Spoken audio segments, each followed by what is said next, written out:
Hello again, my name's Gabe Zolna. Well, as many of us know, the chosen one, Barack Hussein Obama, the Commander-in-Chief, he had said that America will soon be completely out of Afghanistan. Well, that's probably not a wise move based on the most current events. One of my viewers sent me an interesting article. It's on Al-Waba News. I'll attach the link. This particular viewer, by the way, scans news accounts from all over the world. And many of the videos that I produce are based on articles that she's kind enough to send me. Now what's interesting is while America is planning to leave Afghanistan, well, there's a few things that are interesting. You may or may not be aware of this, but during the time that the United States protected Afghanistan as best as they could, the poppy seed population, you know, those poppy plants that make heroin, well, they've never produced more than they have recently, but that's a different story. What's interesting is the title of this particular article, 35 Dead as Daesh claims first attack in Afghanistan. Daesh is IS. Again, 35 dead as Daesh claims first attack in Afghanistan. And what the article highlights is that as America is pulling out, ISIS is obviously pulling in. And it seems that they've decided to go after certain government kind of installations. Get rid of the government and form your own. The attack was carried out by Abu Muhammad, who is our man. He targeted government workers, and he's the spokesperson for the group. Shahid was a former spokesman for the Pakistan Taliban.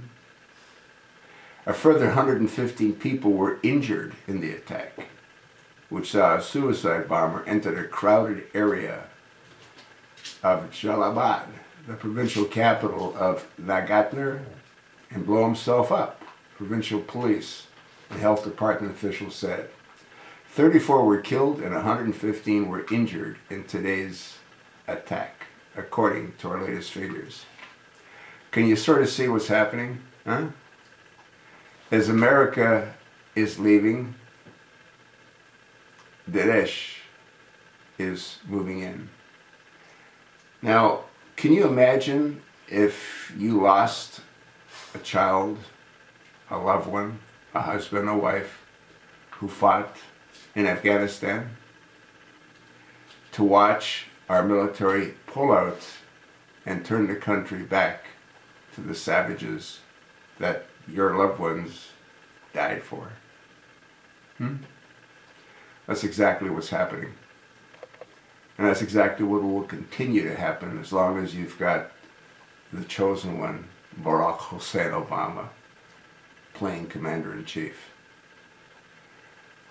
If the 12,000 bombing sorties, out of which only 3,000 dropped ordnance, and we have no idea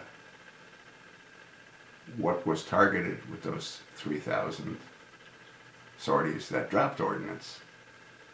Can you not sort of see the picture on the wall?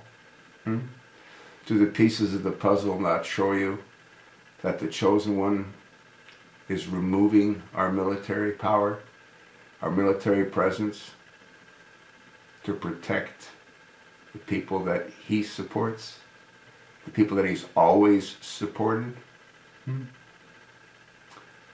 Speaking of supporting people, the last that I heard is the survivors of the Fort Hood attack that finally did receive Purple Hearts aren't going to receive the benefits associated with those Purple Hearts. If that's true, you need to rattle the cages of your elected representatives and demand that that gets reversed. I sort of went off topic, but there's a reason that I went off topic. I wanted you to know. And I wanted you to do something about what you now know.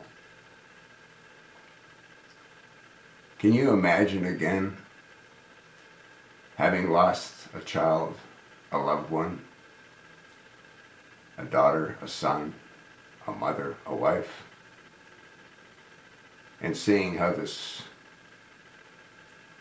president is giving back the land that they died for, that they lost limbs for? How many do you think would do that if they lost loved ones?